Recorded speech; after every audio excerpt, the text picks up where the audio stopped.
भी रहे हैं, डॉक्टरेट की हुई है उन्होंने, और पाकिस्तान में जो आईटी के बहुत माहिर लोग शामिल हैं उनमें से एक नुमाया नाम उनका है, तो यकीनी तौर पर वो आईटी की वजारत संभालेंगे। इस तरह तारक साहब हैं, वो वफाकी सेक्रेटरी रहे हैं मवासलात के, तो उनको पोस्टल सर्विस जो है वो संभाल दी जाएगी। इसी तरह जो सेक्रेटरी खारजा रहे हैं जलील अब्बास जिलानी साहब, तो यकीनी तौर पर उनको वजारत खजाना जो है उसको वजारत खारजा वो संभालेंगे। इसी तरह इससे पहले भी केयर टेकर मिनिस्टर रही हैं शमशाद अख्तर साहबा, और फॉर्मर गवर्नर रही हैं स्टेट बैंक की, तो वो यकीनी तौर पर वो भी हमारे साथ मौजूद रहेगा। सीनियर एंकर पर्सन आसमा शराजी ने भी हमें ज्वाइन किया। आसमा शराजी साहबा, निगरान काबीना ने तो हलफ उठा लिया है और तमाम जो अहम वजारतें हैं यकीनी तौर पर इनको किसी न किसी अब चैलेंजेस का सामना होगा, कैसे देख रही हैं इस तमाम प्रोसेस को? जी, जाहिर है कि ये एक जमहूरी अमल है और आईनी अमल है जो कि अपने बड़े स्मूथ ट्रांजिशन के साथ अब आगे बढ़ा है। और पुरानी हुकूमत की रुखसती के बाद निगरान सेटअप आता है, हमेशा निगरान सेटअप अब आया है और इंतखाबात की तैयारी है। इसमें जो मुख्तलिफ नाम है, एक बात तो बड़ी वाज़ेह है कि जो लोग नाम इसमें आए हैं वो टेक्नोक्रेट्स के नाम हैं, और टेक्नोक्रेट्स का मतलब ये है कि सियासी लोग इसके अंदर नहीं है, सिवाय अनवारुल हक काकड़ साहब जो थे, जो कि वज़ीर आज़म के ओहदे पर हैं और उन्होंने भी सेनेट की सीट छोड़ दी है।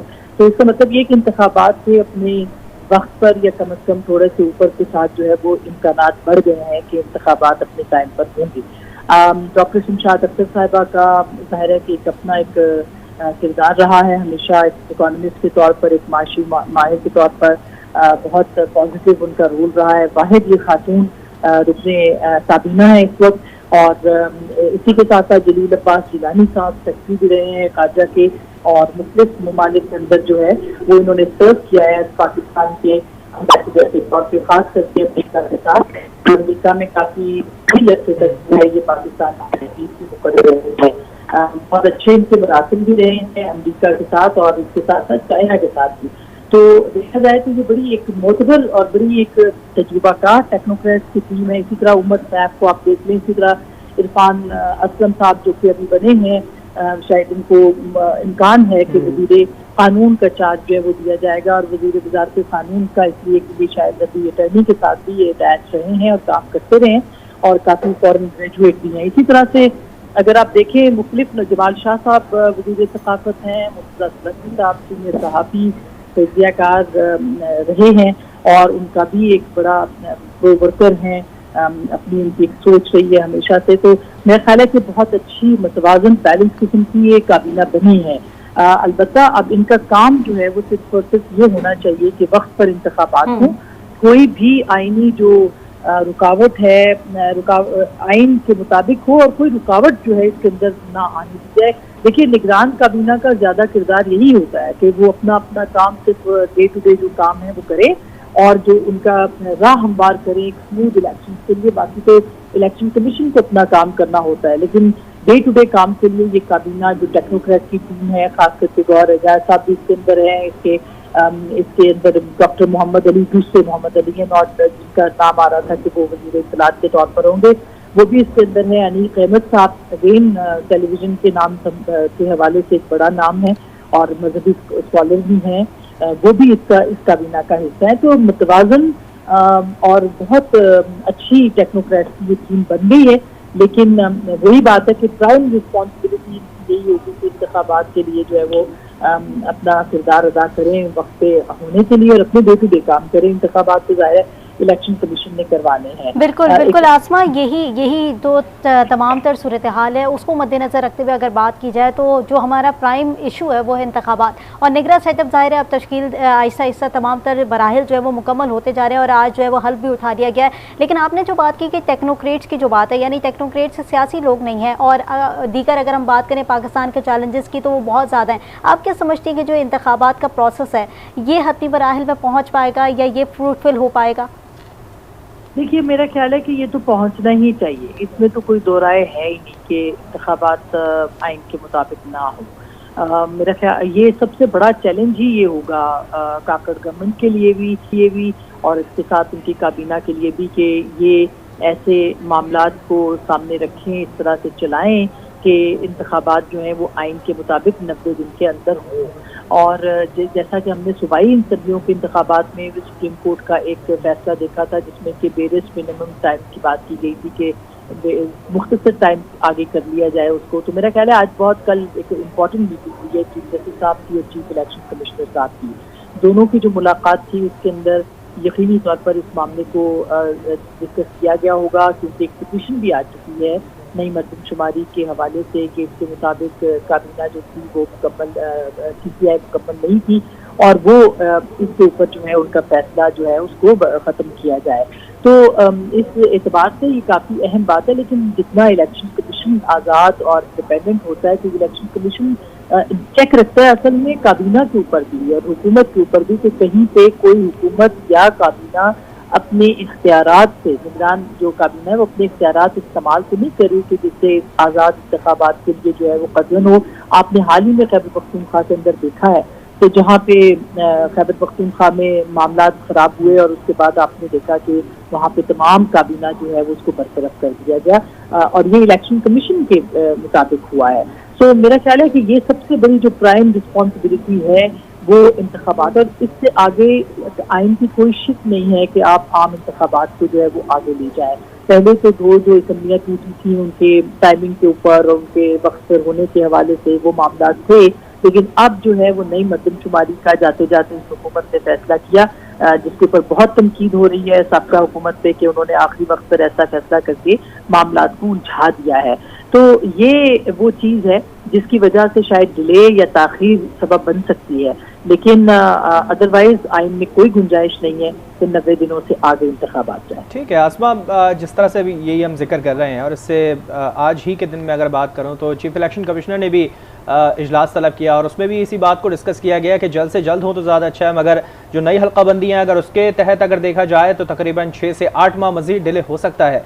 तो इतना डिले होना फिर केयरटेकर गवर्नमेंट के ऊपर कितना असर डाल सकता है, क्या इम्पैक्ट पड़ सकता है? क्योंकि अभी जिस तरह से हम यही जिक्र कर रहे हैं कि टेक्नोक्रेट के तमाम सेटअप बैठ गया है, तमाम काबीना टेक्नोक्रेट पे डिपेंड कर रही है। क्या इसका कोई हम मिसाल देख सकते हैं, इसकी कोई नज़ीर देख सकते हैं हम कि जिस पे हम इसको मुमासलत रख सकें किसी चीज़ से कि केयरटेकर गवर्नमेंट के इस चीज़ को हैंडल कर सकती है बआसानी तरीके से? नहीं, बिल्कुल मेरा नहीं ख्याल कि केयरटेकर जो सेटअप है वो कोई इस तरह का इतना तवील हो सकता है या होना चाहिए उसको, या वो इसको डील कर सकते हैं। इस वक्त जो पाकिस्तान के इकनॉमिक सूरत हाल है, कल आप देखें कि पेट्रोल की कीमतों में कितना इजाफा हुआ है, यानी यकीनी तौर पर बम गिरा है आवाम के ऊपर। तो अगर कोई इलेक्टेड गवर्नमेंट नहीं होगी इन प्लेस और फौरी तौर पर नहीं होगी तो ये केयरटेकर सेटअप जो है किसी को जवाबदेह नहीं है, या आवाम को भी जवाबदेह नहीं है।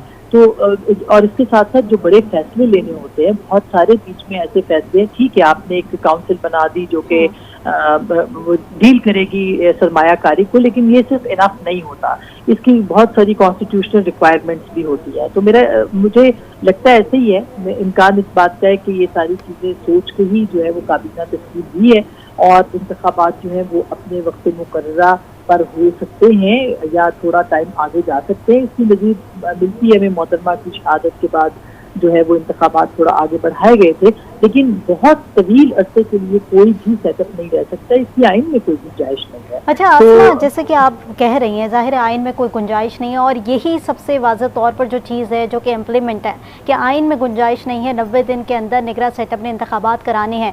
लेकिन जो ये सिंध हुकूमत का फैसला जो आप भी कह रही थी, नई मरदमशुमारी का फैसला जिस पर आज तक तनकीद हो रही है, लेकिन अब ये फैसला इम्प्लीमेंट हो चुका है और अगर इसको देखा जाए तो इस फैसले को मद्देनजर रखते हुए क्या निगरान कैबिनेट के लिए कितना बड़ा ये टास्क हो सकता है? क्या वो इस चीज़ को फुलफिल कर पाएगी या इसको लेकर आगे चल पाएगी? पहली बात तो ये कि निगरान सेटअप की तवालत या उसकी मुख्तसर होने का मामला नस्सी है इलेक्शंस के साथ, तो इलेक्शंस को 90 दिन में होना है, लेकिन कहीं ये नहीं लिखा कि निगरान सेटअप जो है वो तवील नहीं हो सकता, तो इसको एक कानूनी नुक्ता बनाया जाता रहा है। हाल ही में हमने देखा कि मुस्लिम हुकूमत, बल्कि कायरा साहब हमारे प्रोग्राम पे थे, वो भी यही बात कर रहे थे कि निगरान सेटअप चल सकता है जब तक कि इंतखाबात और नई हुकूमत नहीं आती, क्योंकि उनको इख्तिदार की मुंतकिली करनी होती है। लेकिन इंतखाबात के लिए तो जो है वो बिल्कुल वाज़ेह है कॉन्स्टिट्यूशन के अंदर के 90 दिन के अंदर होंगे, तो होना यही चाहिए। और इसका ताल्लुक इनेकाद का जो ताल्लुक है इंतखाबात का, उसका ताल्लुक पूरा मुकम्मल तौर पर जो है वो इलेक्शन कमीशन के साथ है। इलेक्शन कमीशन अब किस तरह से हल्का बंदियाँ करता है, किस तरह से नई मरदमशुमारी के तहत नई सीटों का इजाफा नहीं हो सकता। ये भी CCI में भी ये बात आई सामने, और इसलिए नहीं हो सकता कि उसके लिए आपको कॉन्स्टिट्यूशनल अमेंडमेंट चाहिए कि कौमी असेंबली की जो कॉम्पोजिशन है उसके अंदर आपकी जो नशिस्तें हैं वो 342 हैं और इलेक्टेड जो डायरेक्ट सीटें हैं वो 272 हैं। तो इसके लिए आपको जो है वो कॉन्स्टिट्यूशनल अमेंडमेंट चाहिए। तो इसका मतलब ये कि हल्कों में तब्दीली नहीं हो रही, रद्दोबदल नहीं हो रहा, सिर्फ हल्कों को बड़ा किया जाएगा या छोटा किया जाएगा। इसके ऊपर एतराज़ात होंगे।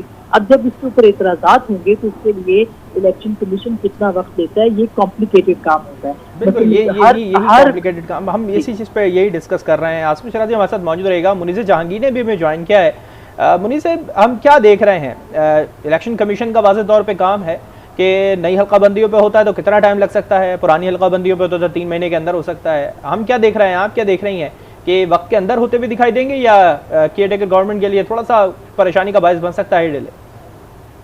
देखिए, हल्का बंदियों का जो मामला है ये बड़ा कॉम्प्लिकेटेड है। अभी हाल ही में जब सुप्रीम कोर्ट ने इलेक्शन कमीशन को तलब किया तो इलेक्शन कमीशन के जो वकील हैं उन्होंने जवाब नहीं दिया। जब सुप्रीम कोर्ट ने पूछा कि आप इलेक्शन कब करवाएंगे, डेट क्या दे रहे हैं आप इलेक्शन की, तो उन्होंने जवाब ही नहीं दिया इस बात का। दूसरी तरफ अगर आप देखें तो जहाँ हल्का बंदियां करने की बात हुई है वहाँ पे लोग पिटिशन देके वापस इलेक्शन कमीशन चले गए हैं और उनका ये मौक़िफ़ है कि जो सेंसस को लेके जो हल्का बंदियां की है इलेक्शन कमीशन ने, उनका कोई जवाब नहीं बनता। और उन्होंने यहाँ तक कहा कि इलेक्शन कमीशन किस बिना के ऊपर एक कंस्टिट्यूएंसी को दूसरी कंस्टिट्यूएंसी के अंदर नस्ती कर रहा है या कि डीमार्केशन कर रहा है, क्योंकि इलेक्शन कमीशन ने इसका कोई एक्सप्लेनेशन जो है वो नहीं दी। तो उन्होंने कहा ये जो एक साइलेंट फैसला इन्होंने किया, जिसका मतलब है कि उन्होंने कुछ बताया नहीं कि वो ये जो कर रहे हैं उसकी वजह क्या है, वो क्यों कर रहे हैं। तो इसी वजह से जो है वो लोग पिटिशन लेके गए कि ये नैलिफाइड है, कि ये बदनीयती से किया जा रहा है, इसकी कोई ठोस वजूहात नहीं है, कोई लॉजिकल इसका कोई आप कह लें कोई वजह नहीं है, मगर वैसे ही इसको किया जा रहा है। तो इसको लेके, इन पिटिशन को लेके अब इलेक्शन कमीशन को अदालतों के अंदर ही चैलेंज का सामना होगा। इसलिए ये हल्का बंदना इतना आसान और इतना सीधा मामला नहीं है।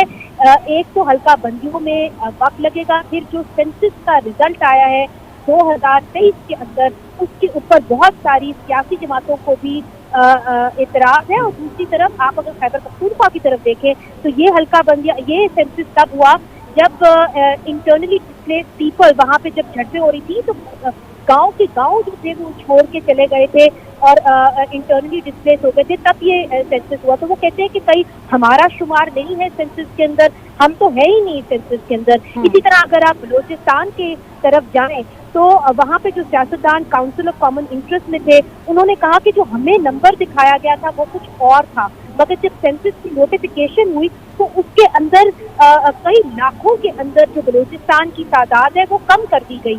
उन्होंने उसके ऊपर सवाल उठाया है कि ये कैसे हो गया। इसीलिए मामला इतने साफ नहीं है। 2023 की सेंसस को भी बहुत बड़े चैलेंजेस हैं और उसकी बिना के ऊपर जो इलेक्शन कमीशन हल्का बंदियां कर रही है उसका कोई जवाब उन लोगों को नजर नहीं आ रहा जो अफेक्टेड है, जो वहाँ से इलेक्शन लड़ते हैं। तो मैं नहीं समझती कि ये मामला इतना सादा है। 90 दिन के अंदर इलेक्शन हो सकते हैं, बिल्कुल हो सकते हैं। तो मुनीज़, आप जैसे कि कह भी रही हैं, जाहिर है कॉम्प्लिकेशंस बहुत सारी हैं और जो कॉम्प्लिकेटेड इस वक्त डेवलप हुई भी है कॉम्प्लिकेशंस, उसको ख़त्म करने के लिए जैसे आपने भी कहा कि इलेक्शन कमीशन खामोश है और वो कोई जवाब नहीं दे रहा, और आइन कहता है 90 रोज़ के अंदर इंतखाबात भी होने, केयर टेकर गवर्नमेंट अब खड़ी हो रही है। क्या आपको लग रहा है कि तमाम तर प्रोसीजर हो पाएगा? देखिए, हो तो सकता है अगर वो लोग चाहें, अगर नीयत बनाएं, मगर सवाल ये उठता है कि क्या आइन एक मोम की तरह है कि जब चाहे उसको जो चाहे मोड़ दे, या कि आइन ऐसा है जिसको पाकिस्तान की पार्लियामेंट ने, पाकिस्तान के सियासतदानों ने फॉलो करना है। अगर तो आइन आपने बनाया फॉलो करने के लिए तो फिर आपको 90 दिन के अंदर इलेक्शन करने चाहिए, और अगर ये इलेक्शन 90 दिन से बाहर हो जाए तो फिर कोई गारंटी नहीं कि ये इलेक्शन कब होंगे। जाहिर है सेनेट के इलेक्शन भी होने हैं, मगर जब हम ये बात करते हैं कि जी सेनेट के इलेक्शन भी होने हैं, आपको तो फरवरी से पहले इलेक्शन करने होंगे। राजा रियाज उसमें से लोग कहते हैं कि जी फरवरी के अंदर इलेक्शन हो जाएंगे, मगर फिर कुछ ऐसे लोग भी हैं जो ये कहते हैं कि जी सेनेट के इलेक्शन एक ऑर्डिनेंस की मार है। तो जब आपका रवैया आइन की तरफ ये होगा या कि कानून की तरफ ये होगा, तो मैं समझती हूँ कि बड़ा मुश्किल होगा कि किसी भी टाइम पे आप किस मुल्क को आप सही पटरी के ऊपर ला सके। इस वक्त इलेक्शन 90 दिन के अंदर होने चाहिए, ये आइन कहता है, और ये तमाम जो इदारे हैं उनको उसको फॉलो करना चाहिए कि मुल्क के मुफाद में। ठीक है, मुनीज़ा हमारे साथ मौजूद रहेगा, इस पे मज़ीद भी आपसे बात करेंगे, और ख़ासतौर पे ये पॉइंट के अगर एलिगेशन लगे हैं सेंसस के ऊपर तो फिर इसके साथ होने वाले इलेक्शन वो कितने मुतनाज़ा होंगे या शफाफ होंगे, इस पर बात करेंगे आपसे भी। डॉक्टर समरा ने हमें ज्वाइन किया है जो कि तज्ज़ियाकार हैं। डॉक्टर समरा, बहुत शुक्रिया वक्त देने के लिए। डॉक्टर साहब, क्या हम ये देखें कि मामला बेहतर होंगे या फिर जिस तरह से एलिगेशन हम देखते आ रहे हैं मुस्तकिल वो लगते रहेंगे, फिर इलेक्शन फिर मुतनाज़ा होंगे, फिर डिले होंगे, केयर टेकर के लिए मज़ीद मुश्किलात होंगी? Thank you so much sir. आज फर्स्ट ऑफ ऑल कैबिनेट ने आज हरफ लेने लगे हैं। जहाँ तक prime minister, interim prime minister की नॉमिनेशन की बात है, वो आई थिंक हमें उस पे को एक अच्छे तरीके से खुशी से एक्सेप्ट करना चाहिए। ठीक है, एक छोटे सूबे से आपको प्राइम मिनिस्टर आया जिनकी पर्सनैलिटी ओवरऑल अच्छी है। नौ इंटरिम कैबिनेट की तरफ आते हैं। इंटरिम कैबिनेट में भी जो चेहरे सामने आए अच्छे हैं, पावरफुल हैं, कुछ एजुकेटेड भी हैं और अच्छी पोस्टों पे वो रहे हुए हैं, जिनके बारे में जिनकी profile history as a political, as a economist, as a financial management अच्छी। नाउ थर्ड क्वेश्चन, इलेक्शन कैसे होंगे? इलेक्शन सर अनफॉर्चुनेटली पाकिस्तान की हिस्ट्री ये रही है कि इलेक्शन हमेशा ही ट्रैप होते रहे हैं। कभी ट्रैप करने वाले लोग कुछ कोई और होते हैं, कभी पॉलिटिशियंस होते हैं। अपने फ़ायदे के तहत हर जगह से इलेक्शन ट्रैप होते आ रहे हैं। पाकिस्तान में इलेक्शन मुतनाज़ा थे, तारीख में मुतनाज़ा हैं, और मुझे लगता है अभी हमारा सिस्टम अभी तक ऐसा ही है कि मुतनाज़े ही रहेंगे। ठीक है डॉक्टर समरा, जैसे कि आपने कहा कि कैबिनेट की आप जो बात कर रही हैं, ठीक है, आप कह रही हैं कि काफ़ी लोग जो है वो नोन भी हैं, काफ़ी लोग एजुकेटेड भी हैं, लेकिन बात यहाँ आ रही है कि टेक्नोक्रेट्स हैं। जब टेक्नोक्रेट्स के निगरान सेटअप को खड़ा किया गया है और बात है आइन के ऊपर, जब 90 रोज़ के अंदर कहा जा रहा है, शुमारी को देख रहे हैं, ठीक है, जो मंजूर हो चुका है उसके अकॉर्डिंग तो 90 दिन के अंदर अंदर इलेक्शन नहीं होंगे। 2023 is not the election year, ये तो पहले हमें समझ ले लेना चाहिए। आइन तो मार्च में भी टूटा था, यूं तो 14 मई को भी इलेक्शन पंजाब का होना चाहिए था। 2 इंटरिम गवर्नमेंट एक अरसे से चढ़ती आ रही है, आइन तो वहां भी टूटते आ रहे हैं, और आइन तो अभी भी 90 दिन के अंदर अंदर चेंजेस होती जाएंगी। एक बिल कोई यही आपकी इंटरिम गवर्नमेंट पास करेगी और आपके इलेक्शन आगे चले जाएंगे। लेकिन जो टेक्नोक्रेट है, टेक्निकली इस वक्त हमारी इकोनॉमी, हमारा मुल्क टेक्निकली बहुत ज़्यादा प्रॉब्लम्स में है कि टेक्निकली इनको कैसे डील किया जाए। हमने पॉलिटिशियंस को बुला के देख लिया, लंदन से भी बहुत से कैबिनेट्स में पॉलिटिशियन डाले, इकोनॉमी हमारी नहीं संभली। इंटरनेशनल जो एजेंसीज हैं वो हमारे फाइनेंस मिनिस्टर से इतना ज़्यादा कोई हैप्पी नहीं थे, इतने खुश नहीं थे उनकी कारकर्दगी से। तो technocrat I think is a good decision. हमारी इकोनॉमी को सर टेक्निकली बहुत इशू है, पॉलिटिकली तो ये 75 साल की हिस्ट्री है, ये तो चलती ही रहेगी। अगर टेक्निकली भी ये सीधी हो जाए, इसको सीधा कर लें, इसको किसी पटरी पर ले आए, तो आई थिंक इंटरिम गवर्नमेंट की ये भी एक सक्सेसफुल बात होगी। और उसमें सबसे पहली चीज क्या है, प्राइसेस कम हो। एक तो भी धचका का लग गया है, देखते हैं आगे क्या होता है। लेकिन टेक्निकल इंटरिम गवर्नमेंट की सबसे बड़ी कामयाबी इस वक्त मुझे लगता है इलेक्शन शफाफ करवाना इनकी जिम्मेदारी है। डॉक्टर समरा, एक यही हम अगर मगर की यही सूरत हाल पे बात करें, और एक तरफ चैलेंजेस बहुत ज़्यादा है। टेक्नोक्रेट्स हैं, सब अपने अपने जो फील्ड है उसमें माहिर हैं। एक अपनी फील्ड में माहिर होना, फिर एक नेशनल लेवल मतलब कौमी सतह पे अगर हम बात करें उस लेवल को किस तरह से टैकल करना है, वो चैलेंजेस कितने परेशान कुन हो सकते हैं इस काबीना के लिए? देखें, ये काबीना अब ये भी नहीं बात कि बिल्कुल ही टेक्नोक्रेट और पहली दफा नेशनल पे आई हैं और इनको नेशनल इश्यूज का नहीं पता। ये आई थिंक जो टेक्नोक्रेट होते हैं, these are the invisible hands of economy, कि सामने पॉलिटिशियंस होते हैं लेकिन बैक पर यही टेक्नोक्रेट्स, यही इनविजिबल हैंड्स आपको पुश कर जाते हैं, आपके पॉलिटिशियंस को, कि इस डायरेक्शन में इकोनॉमी जानी है या इस डायरेक्शन में। पॉलिटिशियंस आर द पॉलिटिशियंस, उनको वो इकोनॉमिस्ट नहीं होता, वो फाइनेंशियल वो नहीं होता, ठीक है। लेकिन ये इनविजिबल हैंड्स ही होते हैं जो आपकी इकोनॉमी को बैक एंड पर पुश कर देते हो। ये नहीं है कि पहली दफा घरों से उठ के आके इंटरिम गवर्नमेंट में आगे इनका नेशनल लेवल पे पाकिस्तान की इकोनॉमी को देखने का एक्सपीरियंस है। और मुझे जो है अभी तक जितना मैंने देख रही थी, आज सुबह से मैं और 1-2 लोगों से मैंने बात भी की अबाउट इंटरिम कैबिनेट के बारे में, तो मुझे इसमें 50% या 60% मुझे अच्छे लगे कि ठीक है, अगर ये लोग नियत के साथ चलें और बाकी इनका प्रेफरेंस पाकिस्तान की इकोनॉमी हो और साफ शफाफ इलेक्शन भी साथ साथ हो तो इंशाअल्लाह बिल्कुल उम्मीद की जा सकती है कि जिस तरह के यानी एजेंडे पे लेकर आया गया है, एजेंडे के बेसिस के ऊपर निगरां सेटअप तश्कील दिया गया है, वो मुकम्मल हो सके। डॉक्टर समरा हमारे साथ मौजूद थी, आप हमारे साथ मौजूद रहिएगा। मुनीज़े, आपके तरफ आते हैं क्योंकि ज़ाहिर है यही बहस है कि 90 दिन के अंदर इंतखाबात हो सकेंगे या नहीं, या ये निगरां सेटअप अपने वक्त को मुकर्रर वक्त के ऊपर ख़त्म हो सकेगी या एक्सीड भी हो सकती है। लेकिन जो मौशी चैलेंजेस की अगर हम बात करें तो इस वक्त आपने कल भी देखा कि एक बड़ा पेट्रोल बम गिराया गया आवाम के ऊपर। इनको लेते हुए, इनको रन करते हुए क्या ये तमाम तर जो टास्क हैं वो कहां तक पहुंचेंगे?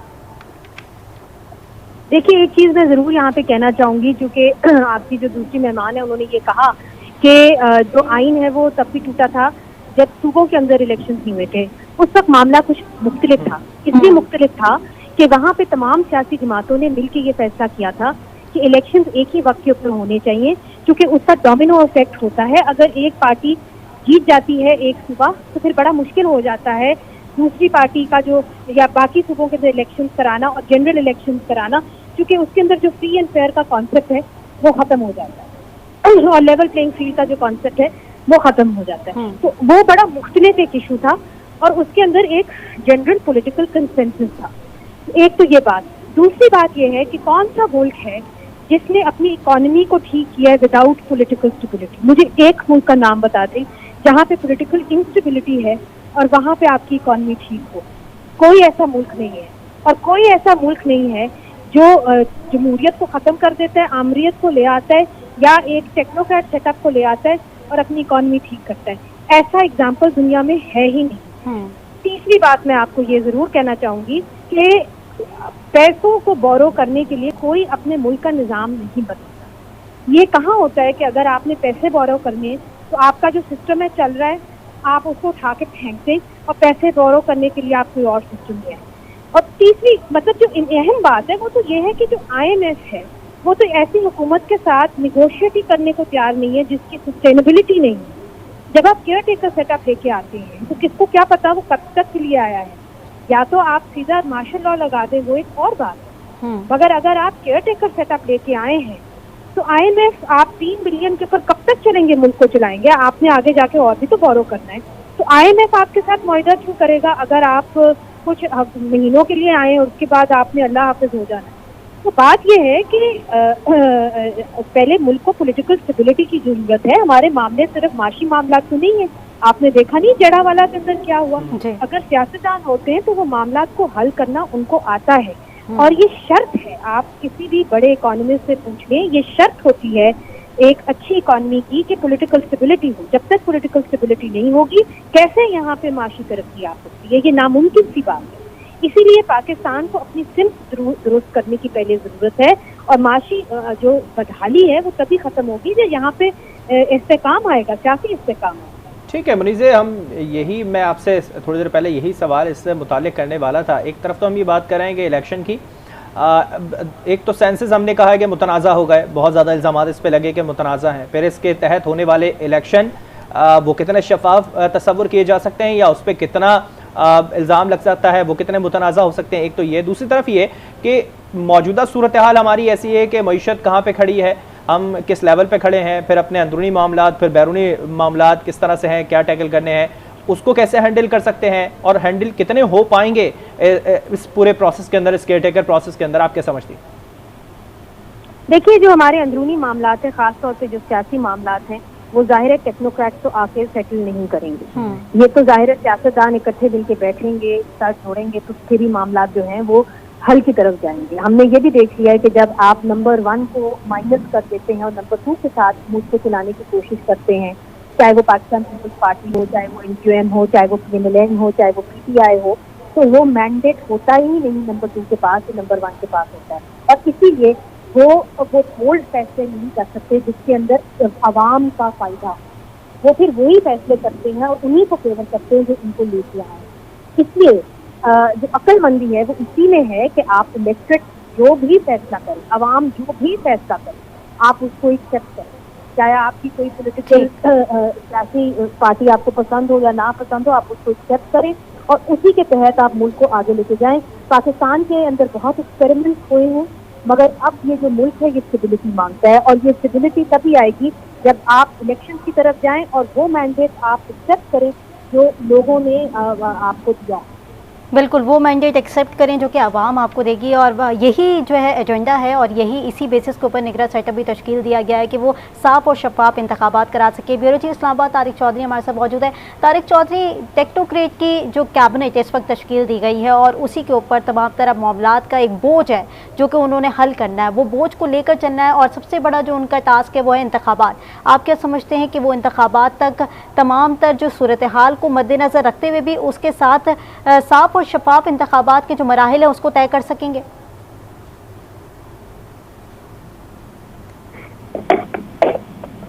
तारिक चौधरी, आपको आवाज़ आ रही है?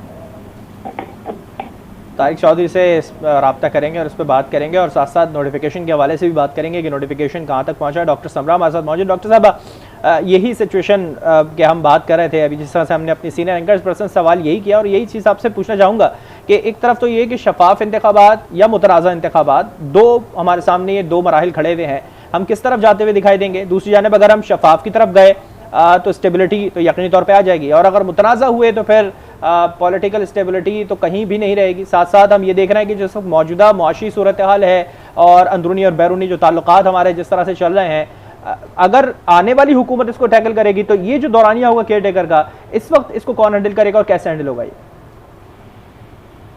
तो आपके 2-3 सवाल हैं। फर्स्टली मैं आपको एक बात कहूँ कि ये जो आपका क्वेश्चन है कि इंतखाबात शफाफ होंगे, मुतनाज़ा होगा, ये बहुत एक बड़ी डिबेट होती है, और इसको कहना कि जी शफाफ होंगे तो क्या होगा, इंशाल्लाह ताला इलेक्शन कमीशन का जानिबदार आपका है, आप कहते हैं कि, और आपके ऊपर आपके इदारे भी बैठे हुए हैं और वो और कि वो देख रहे हैं, तो शफाफ होंगे। पहले भी तो कहते आए शफाफ हैं, वो भी बाद में जो मर्जी हो के कमरों में फैसले हुए। इंटरिम गवर्नमेंट पहली दफा तो नहीं बन रही। हाँ, आपका क्वेश्चन जो मैं समझ पा रही हूँ कि आप लोगों को टेक्नोक्रेट्स के आने पर शफाफियत का आप उसके साथ रिलेशनशिप डेवलप कर रहे हैं कि टेक्नोक्रेट आए हैं तो शायद शफाफियत नहीं रहेगी, ये आपका शायद है कि पॉलिटिशियन होते तो वो शफाफ इलेक्शन करवाते। तो आई थिंक मैं कहती हूँ कि इसका कोई ऐसा रिलेशनशिप नहीं बनता। इंटरिम गवर्नमेंट ने फैसिलिटेट करना होता है। इस और पाकिस्तान दुनिया भर में, इंडिया में भी आप देख रहे हैं इंटरिम गवर्नमेंट आती है, उन्हीं की गवर्नमेंट इंटरिम मोड में चली जाती है, वो कोई बड़े डिसीजन नहीं ले पाती है सिर्फ, लेकिन उनका काम क्या होता है इलेक्शन करवाना। हमने क्योंकि दरअसल अपने आइन में तरोड़ मरोड़ इतने ज़्यादा कर दी हैं, इंटरिम गवर्नमेंट को इख्तियारात भी दे दिए, बीच में ये मर्दमशुमारी की भी एक चीज़ ले आए हैं, तो इससे हमारे में बहुत ज़्यादा फर्स्ट क्रिएट हो गया है इंटरिम गवर्नमेंट के इख्तियारात का बेस, वरना अदरवाइज तो इंटरिम गवर्नमेंट का काम जो है वो बेसिकली 90 दिन के अंदर इलेक्शन करवाना है, और उस 90 दिन में जो मुल्क में हो रहा है उनके छोटे मोटे जो डिसीजन है वो लेने हैं। अब शफाफियत का टेक्नोक्रेट के साथ आप लोग रिलेशनशिप निकाल रहे हैं, तो इदारे मौजूद हैं, यही टेक्नोक्रेट्स हैं। तो मुझे आई थिंक जो मेरा एनालिसिस है as a individual, as a economist, as a geopolitical, कि ये इलेक्शन जो है वो इंशाल्लाह ताला आपका मिड टर्म या कोई ऐसा आपका कंक्लूजन निकलेगा कि शफाफियत तो आवाम कहेगी कि शफाफ हुए हैं, लेकिन एक वही मिक्स प्लेट आपको सामने नजर आएगी। बिल्कुल, इंतखाबात साफ और शफाफ होने चाहिए, और यही तमाम तर लोग भी उम्मीद करें, और जाहिर है टेक्नोक्रेट के निगरान कैबिनेट जो कि इस वक्त तश्कील दी गई है उससे भी यही उम्मीदें वाबस्ता हैं तमाम लोगों की कि वो साफ और शफाफ इंतखाबात की तरफ जाएँ, और इसको फूड पर डॉक्टर समरा मौजूद थी और साथ ही मुनीसे मौजूद थी, तारिक चौधरी मौजूद थे। आपका बेहद शुक्रिया।